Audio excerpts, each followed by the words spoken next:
Hello, hello, hello. Call me an anti, and this is the 16th episode of Shit Larrys Say.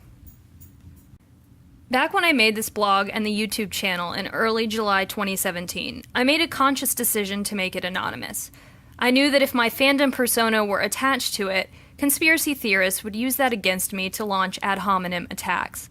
In fact, during the course of the time I've had this blog and the YouTube channel, I was harassed by Harrys on my fandom blog.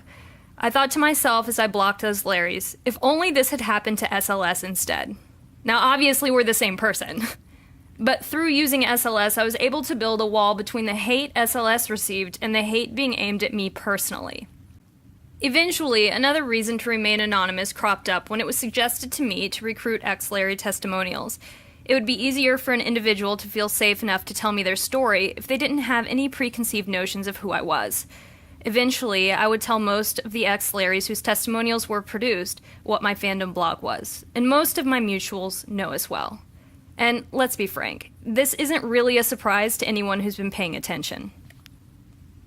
What's different now as opposed to July of 2017? I have a better handle on how this fandom operates. I do not fear for my personal safety, though Larrys do threaten to dox people who leave the cult, and this is why it takes so long for people to get enough courage to leave if they intend to remain in fandom afterward.